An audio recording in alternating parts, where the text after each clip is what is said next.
नमस्कार दोस्तों, स्वागत है आपके अपने YouTube चैनल संस्कृत अड्डा पर।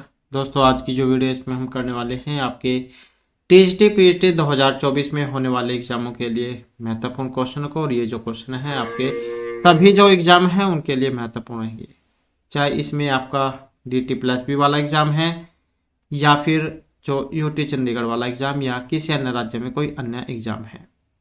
तो ये जो क्वेश्चन है आपके सभी एग्जामों के लिए वेरी वेरी इंपॉर्टेंट है, क्योंकि एग्जाम में जो है आपको इन्हीं के अंदर से ही क्वेश्चन जा देखने को मिलेंगे। तो जल्दी से अपने जो क्वेश्चन है उनको अब हम देख लेते हैं। तो हमारा जो यहाँ पर पहला क्वेश्चन है का दो स्थानीय देवता। तो यहाँ पर दो स्थानीय जो देवता है ये पूछा गया है। हमने पढ़ा था जब नियुक्त किया था तो आचार्य जो यास्क है इन्होंने अपने जो नियुक्त में बताया था कि जो देवता है ये 3 भागों में बटे हुए हैं, जिसमें पृथ्वी, अंतरिक्ष और दो स्थानीय देवता। तो इस प्रकार से 3 भाग इनके किए हुए थे और प्रत्येक में जो है 11-11 देवता थे। अब जो यहाँ पर ये दो स्थानीय जो देवता हैं इनके अंतर्गत कौन कौन से देवता आते हैं। तो दो स्थानीय देवता की अगर हम बात करें तो ऑप्शन जो है यहाँ पर ए वाला हमारा सी आंसर इसमें रहेगा। तो ये जो सविता था, जो सवित्री देवता है, इनका स्थान है दो स्थानीय। और इसके अलावा उषा हो गई, विष्णु है, अश्विन है, वरुण है, तो ये भी जाए दो स्थानीय जो देवता हैं ये माने गए हैं। और जो सवित्री देवता है इनकी स्तुति भी एग्जाम में आती है। तो 11 सूक्तों में जो है इनकी स्तुति हुई है। और एक जो है यहाँ पर ऋषि भी एग्जाम में आ जाते हैं। तो गरुत्समत जो है यहाँ पर इनके ऋषि हैं, तो ये इनके ऋषि हैं। और एक और जो क्वेश्चन एग्जाम में आता है इनके विशेषण वाला। विशेषण की अगर हम बात करें तो फिर यहाँ पर स्वर्ण नेत्र, स्वर्णपाद, स्वर्णहस्त, स्वर्णजिह्वा, आसुर, हिरण्यपाणी, हिरण्यपाक्ष, हिरण्यस्तूप, तमोना, सुमरिक, प्रशिवर्तु, प्राश्वित, अशुवत, प्रासु, सवाय, सवे। तो ये सभी जो है जो सवित्री देवता है इनके विशेषण हैं। तो इतना आप याद रखिएगा। इसके बाद है नेक्स्ट क्वेश्चन। नेक्स्ट में आ जाता है सामवेदस्य ब्राह्मणानि। जैसे कि आपको पता है 4 वेद हैं, ऋग, यजु, साम और अथर्ववेद। तो जो सामवेद जो है इसके ब्राह्मण हैं। तो इसमें जो ब्राह्मण है ये कितने हैं? 8, 10, 4 या फिर 9। तो सामवेद में ब्राह्मण हैं। ब्राह्मणों की अगर हम बात करें तो यहाँ पर ऑप्शन जो है हमारा डी वाला रहेगा। अर्थात जो इसमें 9 जो ब्राह्मण हैं ये माने गए हैं। और 9 ब्राह्मणों की अगर हम बात करें तो जैसे पंचविंश है, षड्विंश है, छांदोग्य है, संविधान है, अर्षेय है, देवताध्याय है, और संहिता उपनिषद है, वंश है, जमीन्य है। तो इस प्रकार से जो है यहाँ पर 9 जो ब्राह्मण हैं इसमें माने गए हैं। और एक जो है ऋत्विक वाला भी एग्जाम में क्वेश्चन आ जाता है। तो इसके जो ऋत्विक है इनका नाम उद्गाता है। और एक और जो क्वेश्चन एग्जाम में आता है मंत्रों वाला। तो मंत्रों की जो संख्या है यहाँ पर इसमें 1875 है। और इसमें से भी 1771 जो मंत्र हैं ये ऋग्वेद से लिए गए हैं। सामवेद के 2 भाग हैं, पूर्ववर्चिक और उत्तरार्चिक। पूर्ववर्चिक हाल ही में अगर किसी ने एग्जाम दिया था चंडीगढ़ में तो उसमें जो एक क्वेश्चन इसी प्रकार का आया हुआ था। तो ये जो पूर्ववर्चिक और उत्तरार्चिक दो भाग हैं इसके। तो पूर्ववर्चिक जो है इसमें 4 कांड हैं और 6 अध्याय हैं इसमें। इसके अलावा 650 जो मंत्र हैं ये आपके पूर्व अर्चिक में है। और उत्तरार्चिक की अगर हम यहाँ पर बात करें तो उत्तरार्चिक जो है इसमें 21 अध्याय हैं और 1225 जो है यहाँ पर इसमें मंत्र हैं। तो 21 अध्याय और 1225 मंत्र हैं।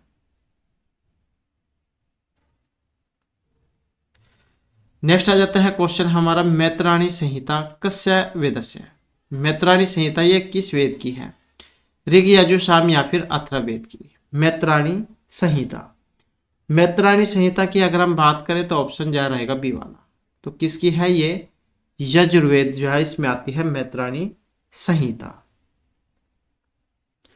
और महर्षि जो पतंजलि मुनि है, इन्होंने एक शतम अध्रुवी शाखा ये कहा था कि एक शतम अध्रुवी शाखा, मतलब जो यजुर्वेद है इसकी 100 शाखाओं की सत्ता का उल्लेख, मतलब जो ये इनके द्वारा किया गया है, महर्षि जो पतंजलि मुनि है इनके द्वारा।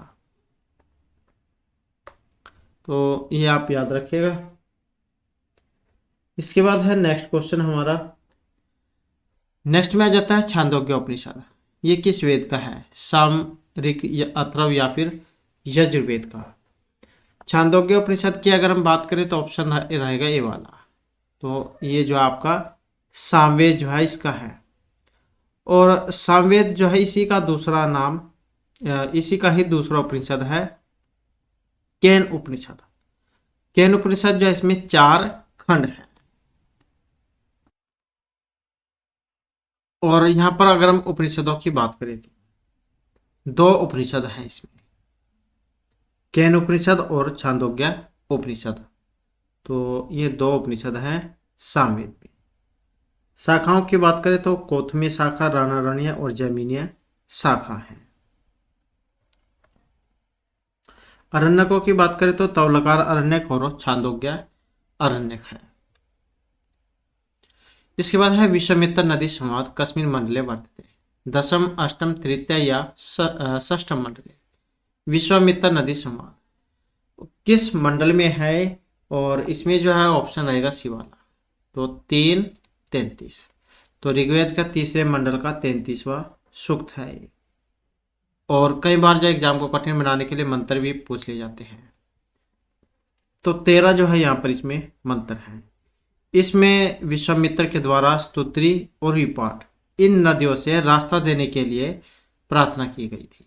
तो 2 नदियों के नाम भी कई बार आ जाते हैं। तो स्तुद्री और विपाट ये 2 नदियां हैं जिनसे रास्ता देने के लिए विश्वामित्र जो है ये प्रार्थना करते हैं। इसके बाद है जगति छंदसी कति अक्षराणी भवन्ति। जैसे यहाँ पर ये कई बार जो है एग्जाम में आपने देखा होगा संधि विच्छेद भी आपके पूछे जाते हैं। जैसे कत्या यहाँ पर दिया गया है, जब हम इसकी संधि करेंगे तो ये जो कति में जो ई है, ई को या हुआ है, ई के नीचे जो सूत्र है उसके द्वारा तब बना है। तो बात करें यहाँ पर जगती छंद की, तो इसका भी आपको याद रखने का एक तरीका है। सब आप इनको एक क्रम याद रख लें। तो सबसे पहले जैसे आपका गायत्री छंद है और इसमें जो है आपने 24 अक्षर याद रखने हैं। उसके बाद गायत्री, उष्णिक, अनुष्टुप, वृत्ति, पंक्ति, त्रिष्टुप, जगती, इस प्रकार से एक क्रम याद रख लेना है। और सबसे पहले गायत्री में 24 है, उसके बाद आपने सभी में 4 जोड़ते हुए चले जाना है। तो इस तरीके से आप इनको आसानी से याद रख सकते हैं। तो यहाँ पर बात हुई है जगती की, इसमें कितने अक्षर होते हैं? तो यहाँ पर जो है इसमें हमारा ऑप्शन आएगा डी वाला। तो 12 मतलब 12 होते हैं, 12 चौक 48। तो इस प्रकार से जो है यहाँ पर 12 इसमें होते हैं।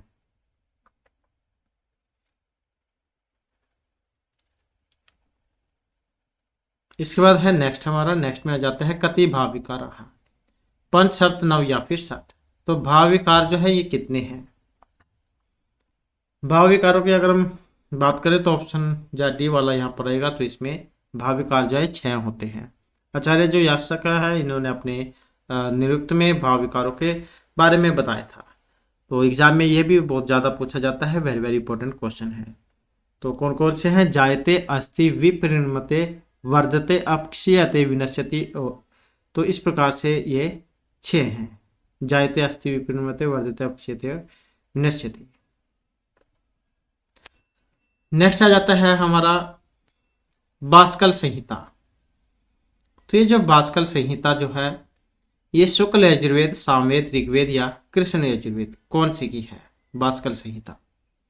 बाष्कल संहिता की अगर हम बात करें तो ऑप्शन जाए यहाँ पर सी वाला इसमें हो जाएगा। तो ऋग्वेद जो है इसमें आती है ये बाष्कल संहिता, या फिर कह सकते हैं कि बाष्कल शाखा।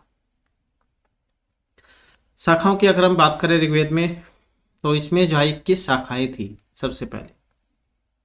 तो इस समय तो जो है कम ही शाखाएं इसमें उपलब्ध हैं। तो सबसे पहले जो है इसमें 21 थी।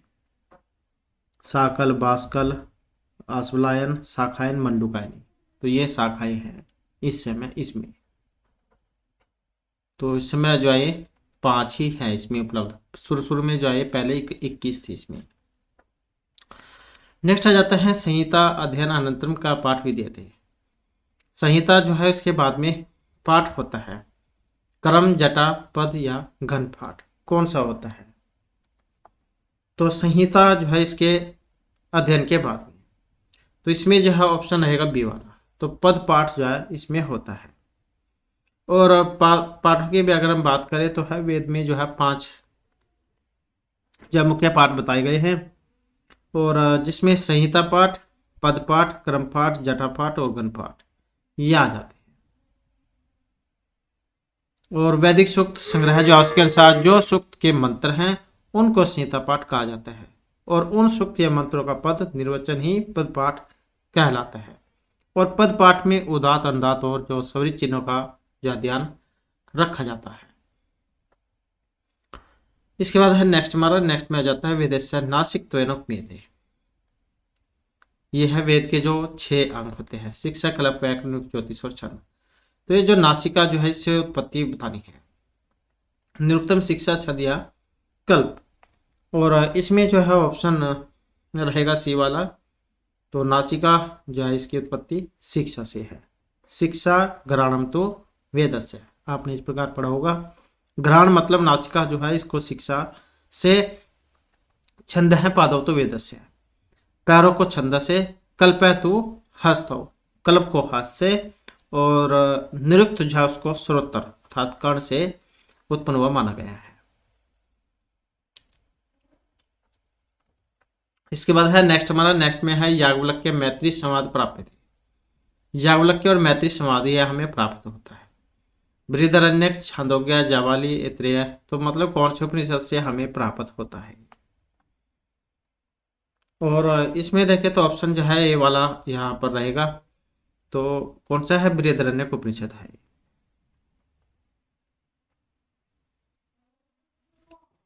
इसके बाद है नेक्स्ट हमारा। नेक्स्ट में है अथर्ववेद से कति कांडानि सन्ति।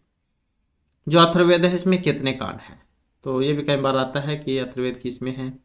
तो ये कांडों में है, ये आप याद रखिएगा।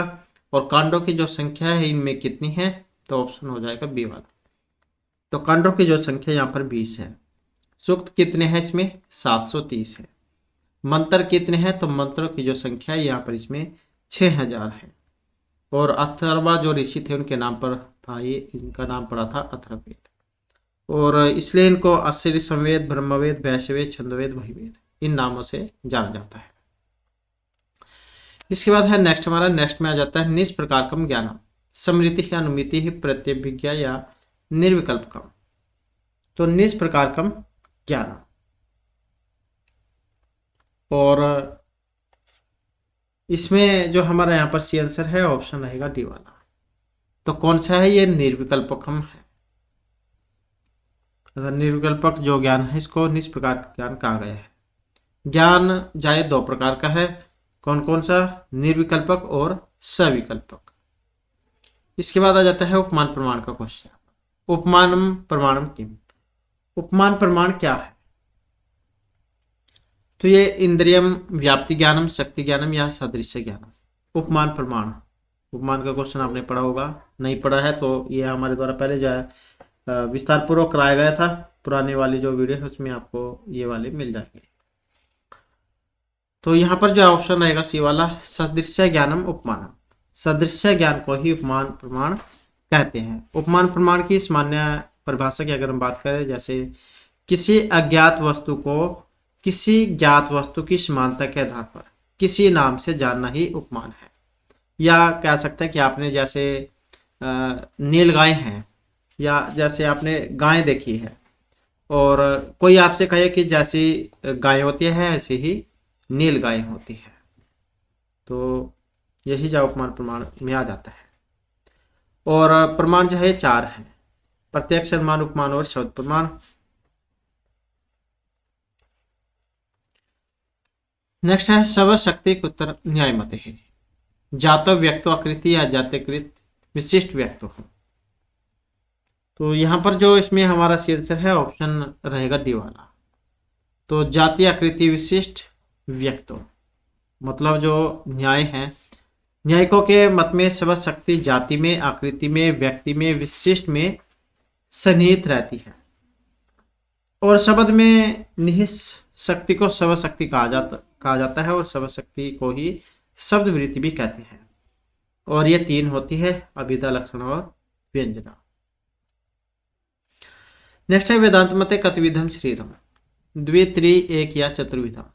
वेदांत जहन के अनुसार शरीर है तो कितने प्रकार हैं, और इनके अनुसार माना गया है चतुर्विधम मतलब चार प्रकार का। चार प्रकार का कौन सा है, जैसे एक तो जो मतलब जैसे मनुष्य है, मनुष्य की उत्पत्ति कैसे हुई है, जरायुज से हुई है। और पेड़ पौधे जा किससे हुई है, भूमि से हुई है, उद्भिद से। और एक होती है जैसे ये पक्षी है तो किससे उत्पन्न होते हैं, अंडे से उत्पन्न होते हैं। और एक ये जो ज्वालिका होती है तो इनकी उत्पत्ति कैसे होती है, ये पसीने से होती है। तो इस प्रकार से जो है ये चार प्रकार की जो उत्पत्ति है ये मानी गई थी। तो वेदांत सार के मत में शरीर को चार प्रकार से बताया गया है, जरायुज, अंडज, उद्भिज और स्वेदज। तो ये चार प्रकार है। इस प्रकार से जो है यहाँ पर जीवों की उत्पत्ति मानी गई है। इसके बाद नेक्स्ट क्वेश्चन है हमारा, पंच प्राण आदि वायु नाम कुतः उत्पत्ति वेदांत मते। तो पंच प्राण आदि वायु की उत्पत्ति वेदांत जहन के अनुसार मानी गई है। तो पुरुष प्रधान बुद्धि या अहंकार से। और इसमें देखें तो हमारा जो यहाँ पर सी आंसर है ऑप्शन रहेगा सी वाला। तो यह है समस्ताद राज रजस अंसार।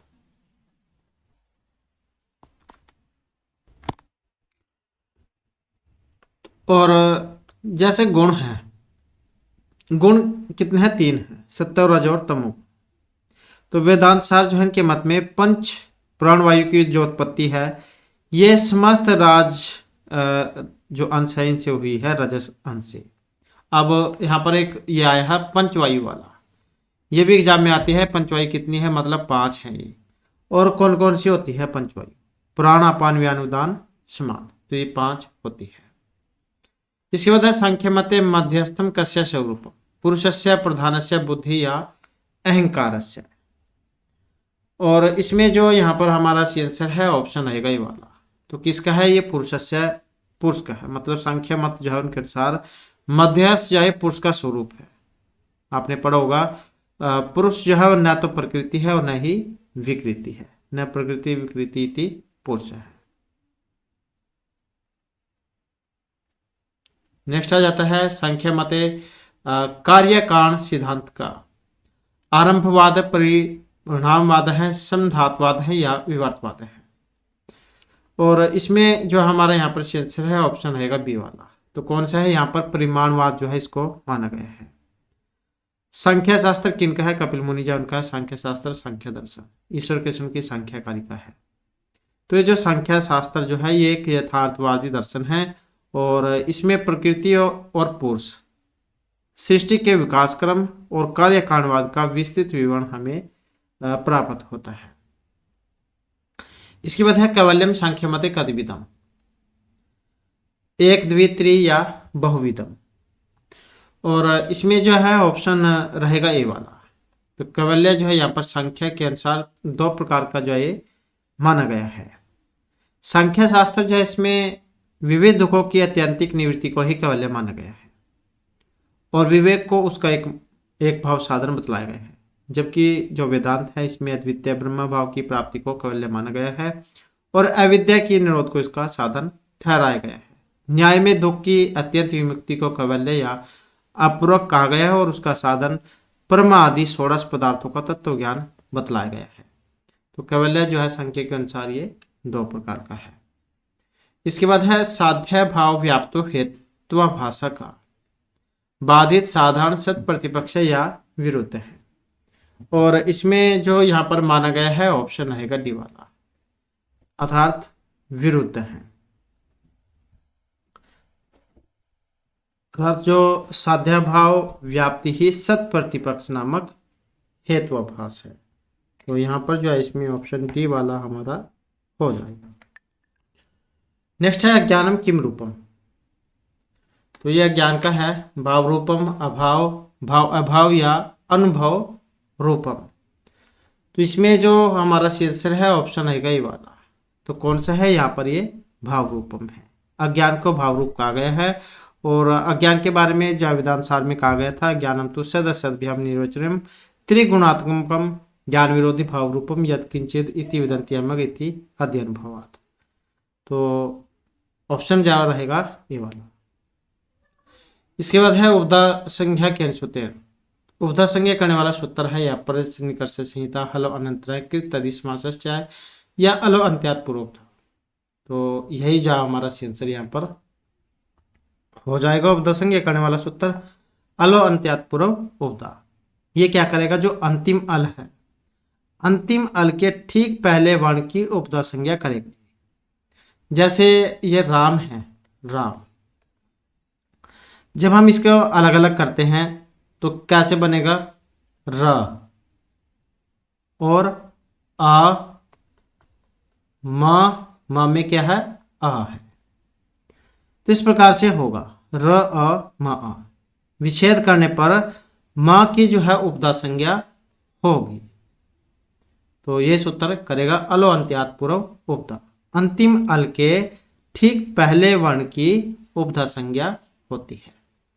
इसके बाद है हलो अनंतरा इति सूत्रेण काव्य संज्ञा संहिता लघु उपसर्ग या संयोग संज्ञा। और इसमें जो है यहाँ पर रहेगा ऑप्शन डी वाला, हलो अनंतरा संयोग है।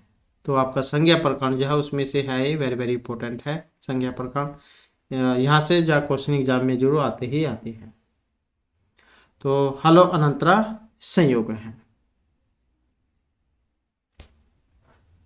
नेक्स्ट आ जाता है कर्म संज्ञा विधायक सूत्रम किम सहसोप अनेकमन्य पदार्थे विशेषण विशेषण या अर्धम नपुंसकम।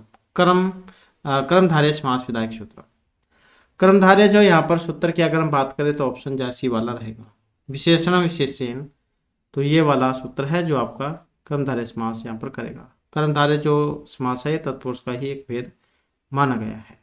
विशेषण विशेषण बहुल, ये वाला सूत्र है जो कर्मधारय समास करता है कि जहां पर पदवाची विशेषण की विशेषता बहुलता से हो तो वहां पर होगा कर्मधारय समास। नीलकमलम है जैसे। इसके बाद है नेक्स्ट हमारा वीर पुरुष का ग्राम्य 73 का समास है। अव्यभाव है, बहुब्रीहि तत्पुरुष है या द्वंद्व समास है। वीर पुरुष को ग्राम्य है। और इसमें जो है यहाँ पर हमारा आंसर ऑप्शन रहेगा ये वाला, सॉरी ये जो सी वाला तत्पुरुष समास। वीर पुरुष को ग्राम्य है तो कौन सा है यहाँ पर, तत्पुरुष जो है यहाँ पर इसमें समास है। समास तत्पुरुष में भी कौन सा, षष्ठी तत्पुरुष समास। वीर पुरुषाणाम ग्राम्य है, वीर पुरुषों का गाम। लेकिन यहाँ सिर्फ वीर पुरुष पद में समास करे तो बहुब्री समास हो जाएगा, वीरः पुरुषः यस्मिन् सा। तो इस प्रकार से दो भी हो जाते हैं यहाँ पर अगर बनाने हो तो यहाँ पर जो इसमें तत्पुरुष जो है इसको माना गया है। तत्पुरुष बनेगा तो फिर वीर पुरुषा नाम ग्राम्य है, इस प्रकार से बनेगा। अगर हम इसे बहुब्री में बनाए फिर वीरः पुरुषः यस्मिन् सा, फिर इस प्रकार से बनता है। नेक्स्ट आ जाता है श्री इत्यत्र कस्मिन् अर्थे प्रथमा। प्रातिपदिक परिमाण वचन या लिंग मात्र श्री। यहाँ पर भी एक सूत्र आता है, ये प्रातिपदिकार्थ लिंग परिमाण वचन मात्रे प्रथम। तो यहाँ पर जो श्री जो है यही प्रातिपदिकार्थ में हुआ है। तो ऑप्शन जो है यहाँ पर इसका ये वाला हो जाएगा। प्रथमा विभक्ति जो है उसमें लगता है ये वाला सूत्र, प्रातिपदिकार्थ लिंग परिमाण वचन मात्रे प्रथमा। इसके बाद है नेक्स्ट में है वेरी वेरी इंपॉर्टेंट, अनुक्त कर्मणि का विभक्ति। द्वितीय तृतीय प्रथमा या चतुर्थी विभक्ति, अनुक्त कर्मणि का विभक्ति। अनुक्त कर्म की बात करें तो ऑप्शन ए वाला रहेगा यहाँ पर।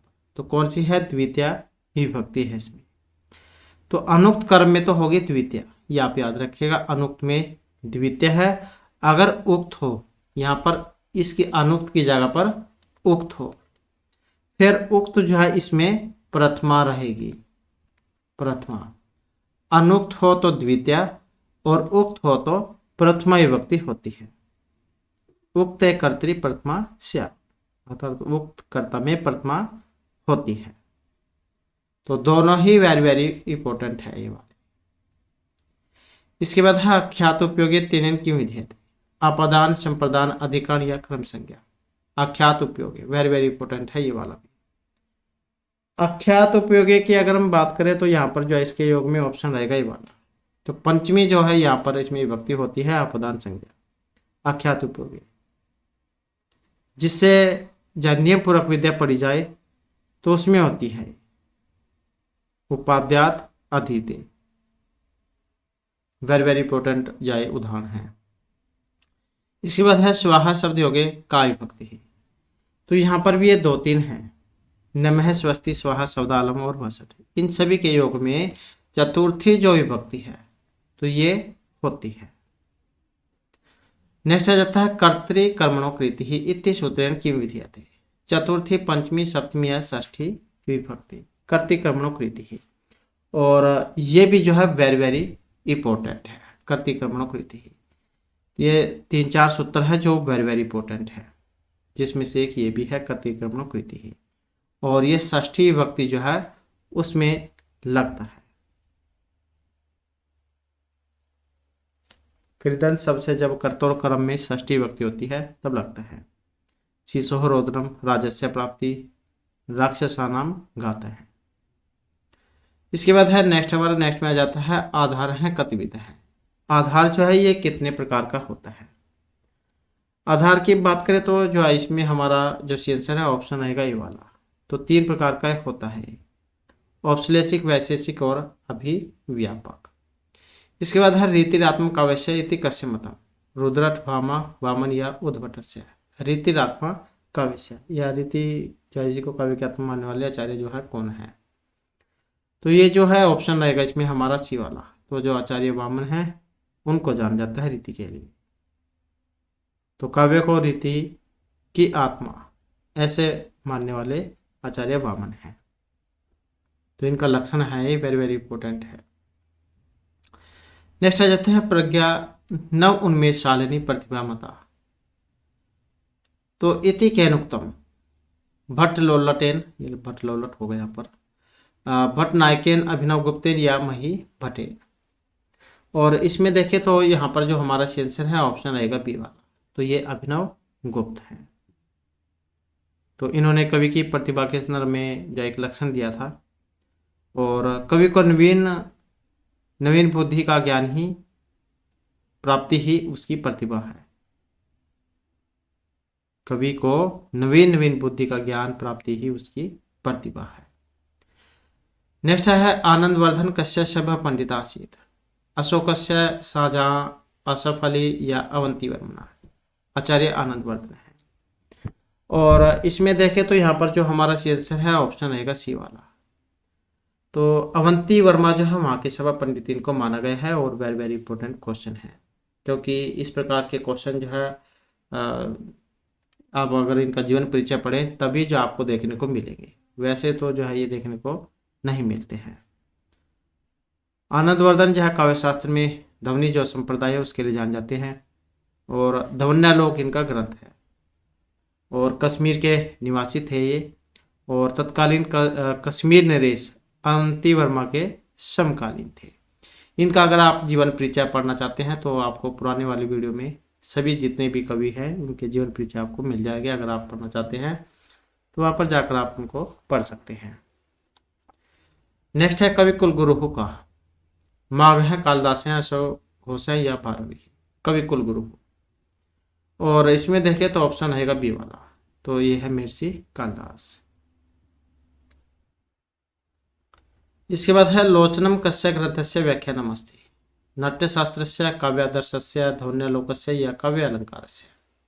लोचनम कस्य ग्रंथस्य व्याख्यानम। लोचनम की बात करें तो ऑप्शन जो है यहाँ पर सी वाला रहेगा। तो यह है ध्वन्यालोक। तो लोचन नाम की जो है एक ये टीका है, अगर एग्जाम में कई बार जहाँ पूछ लिया जाता है, तो लोचन नाम की एक टीका है जो ध्वन्यालोक नामक ग्रंथ के ऊपर लिखी गई है, इसका व्याख्यान करती है। नेक्स्ट आ जाता है नाटकीय कथी संध्या संति। दो तरह नौ या फिर पांच। नाटक जो इसमें संध्या है, संधियों की अगर हम बात करें तो यहाँ पर ऑप्शन डी वाला रहेगा। तो नाटक जो है इसमें पंच मतलब 5 संधियां है। पंच जो संधियां कौन कौन सी है? मुख, प्रतिमुख, गर्भ विमर्श और निर्वहन। तो ये 5 संधियां हैं। और जैसे यहाँ पर संध्या पूछी गई है इसी प्रकार से अर्थ प्रकृतियां भी होती है, तो ये भी 5 ही है। बीज बिंदु, ताका, प्रक्रिया और कार्य। और पंच जो है 5 ही अवस्थाएं भी होती है। आरंभ, यत्न, प्राप्ति, आसन, हिताप्ति और फलागम। तो इस प्रकार से ये एग्जाम में आती है, वेरी वेरी इंपॉर्टेंट है। नेक्स्ट आ जाता है माधुर्य गुणस्य कस्मिन् रसे प्रकर्षः वर्तते। श्रृंगार, करुण, हास्य या वीरस्मि। माधुर्य गुण का अब इसमें देखें तो यहाँ पर है ऑप्शन ए वाला, तो ये श्रृंगार में है। तो माधुर्य गुण जो है श्रृंगार रस में प्रकर्षित होता है। और श्रृंगार रस का स्थायी भाव कौन सा है? तो श्रृंगार रस का जो स्थायी भाव है ये रति है, जो माधुर्य गुण का वाचक है। और करुण रस का है शोक, तो ये शोक जो इसका स्थायी भाव है। हास्य रस का जो स्थायी भाव है ये हास है। और वीर रस का होता है उत्साह। गुण 3 है, माधुर्य, ओज और प्रसाद गुण। इसके बाद है विभत्स रसस्य स्थायी भाव का। विभत्स जो रस है इसका स्थायी भाव भयम, जुगुप्सा, उत्साह या विस्मय है। अब इसमें देखें तो ऑप्शन रहेगा बी वाला, तो कौन सा है? ये जुगुप्सा है। जबकि भयानक रस का स्थायी भाव भय और वीर रस का उत्साह, अद्भुत का विस्मय है। इसके बाद है सह वाक्य कस्मिन् यत्र अनेक अर्थता भवेत् इत्यतः स इत्यस्य का अर्थ है। तो इत्यत्र सह इत्यस्य का अर्थ है। तो यहाँ पर निदर्शना, समासोक्ति, श्लेष या रूपक कौन सा अलंकार है? अलंकार जो उसके अंदर से है ये। और यहाँ पर अगर हम देखें तो हमारा जो यहाँ सी आंसर है ऑप्शन आएगा सी वाला। तो श्लेष या यहाँ पर इसमें अलंकार है। श्लेष्ठे पदे अनेकार्थाभिधाने श्लेषिष्यते, तो ये इसका लक्षण है जो आपने याद रखना है। श्लेष होता है जैसे एक शब्द है उसके बहुत सारे अर्थ दिए गए होते हैं। पृथु कार्तस्वर पात्रम भूषित निःशेष परिजनम देव है विलसत क्रेणुगैनम संप्रति समाविहो सदनम। तो ये इसका जो है प्रसिद्ध उदाहरण है। इसके बाद है नेक्स्ट, हमारा नेक्स्ट में आ जाता है अव्यापन्न है कुशलम बल पृष्ठति त्वाम युक्तामत्र छंद है। तो विद्युत माला, मंदाक्रांता, शिखंड या नुष्टुप कौन सा छंद है यहाँ पर इसमें? और छंद की बात करें तो इसमें जो है ऑप्शन रहेगा बी वाला। तो मंदाक्रांता जो है यहाँ पर छंद इसमें माना गया है। मंदाक्रांता जो छंद है इसकी भी अगर हम बात करें तो इसका लक्षण है मंदाक्रांता जल्दी सर्गम रूपो न तो तात गुरु छेद। और यहाँ पर जो इसमें चरणों की बात करें तो मगण, भगण, नगण, तगण और 2 गुरु, इन वर्णों पर यति होती है। 17 वर्ण होते हैं इसमें। नेक्स्ट है लोके यानी कारणानि तानि काव्य नाटके चाक्य नामना व्यपदिश्यते। भावान, भावः, संचानी या विभाव। और यहाँ पर हमारा जो सी आंसर है ऑप्शन रहेगा डी वाला। तो कौन सा है? ये विभाव है। तो विभाव को बताती है। इसके बाद नाटक न्यूनतम अंक कति। नाटक जो होते हैं इसमें कम से कम और या फिर अधिक से अधिक कितने अंक होने चाहिए, या फिर जो महाकाव्य भी आता है एग्जाम में और नाटक भी आता है। तो यहाँ पर नाटक की बात करें तो इसमें तो है ऑप्शन ए वाला। तो कम से कम 5 और अधिक से अधिक 10, इतने जो है इसमें अंक होने चाहिए। और महाकाव्य की बात करें तो कम से कम 8, अधिक से अधिक 10 अंक सर्ग जो उसमें होने चाहिए, क्योंकि महाकाव्य जो सर्ग में होता है तो उसमें सर्ग होने चाहिए। नाटकम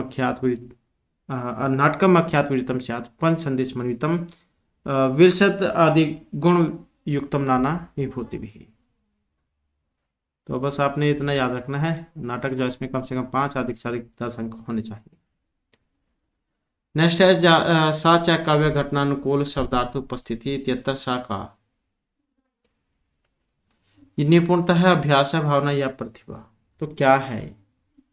और इसमें देखें तो यहाँ पर हमारा सी आंसर है ऑप्शन डी वाला। तो प्रतिभा जो है यहाँ पर इसको माना गया है। आचार्य जो अभिनव गुप्त है उनके अनुसार प्रज्ञान उन्मेषशालिनी प्रतिभा मता। नेक्स्ट आ जाता है काव्य अंगिनम अर्थम अवलंबनते ते के समघटना गुण अलंकारा या फिर भाव। और इसमें जो ऑप्शन रहेगा बी वाला, मतलब क्या है, ये गुण है। काव्य रस जो है इसमें जो अंगीन के अर्थ का अवलंबन करे तो वे गुण कहलाते हैं। अंगीन अर्थम अवलंबनते। इसके बाद है उरुभंगे नायिका कहा। दुर्योधन है, धृतराष्ट्र, भीमा या श्री कृष्ण है। उरुभंग जो है इसमें भीम है नायक, जो ऑप्शन बी में दिए गए हैं। अब ये भी कई बार जाता है जैसे उरुभंग है ये किन के द्वारा रचित है, तो महर्षि भास जो है उन्होंने जो 13 नाटक जो लिखे थे तो उनमें से एक है। और यहाँ से तो आप समझे गए होंगे महाभारत पर आधारित है। और इन्होंने जो 13 नाटक लिखे थे कौन कौन से थे? स्वप्नवासदत्तम, प्रतिज्ञा योगेंद्रायणम, चारुदत्तम, अभिमार्कम, प्रतिमा नाटकम, अभिषेक नाटकम, बालचरितम, पंचरात्रम, मध्यमयोग, दूतवाक्यम, दूतकटोत्कचम, कर्णभारम और उर्वरकम। तो इस प्रकार से जो है यहाँ पर 13 जो नाटक है इन्होंने लिखे थे। इसके बाद श्री मध्यम खलु धर्म साधनम इति कुत्र वर्तते। रघुवंश, मेघदूत, शकुंतला या कुमार संभवी। और इसमें देखें तो ऑप्शन है हमारा डी वाला, तो कहाँ पर है? कुमार संभव में है। और महर्षि कालिदास जो उनके द्वारा रचित है। कुमार कार्तिकेय जो उनकी जन्म उत्पत्ति इसमें दिखाई गई थी।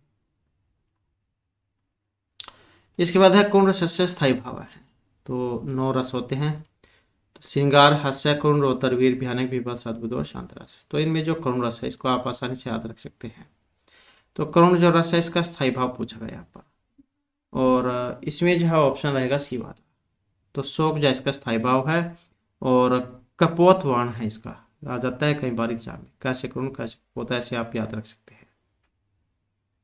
इसके पहचान की अगर बात करें तो अश्रुपात, परिवेदना, मुख शोषणा, व्यवरण्य, स्वरभेद, निश्वास, स्मृति लोप, इसके तत्व हैं।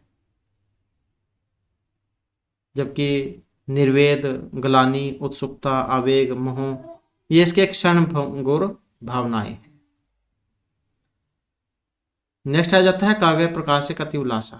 अब ये भी एक एग्जाम में क्वेश्चन आया हुआ था इसी प्रकार से, जैसे साहित्य दर्पण परिच्छेदों में है 10 परिच्छेद है उसमें, इसी प्रकार से जो काव्य प्रकाश है किसमें है? उल्लासों में है। 10 उल्लास है इसमें, आचार्य मम्मट जाऊं का है काव्य प्रकाश।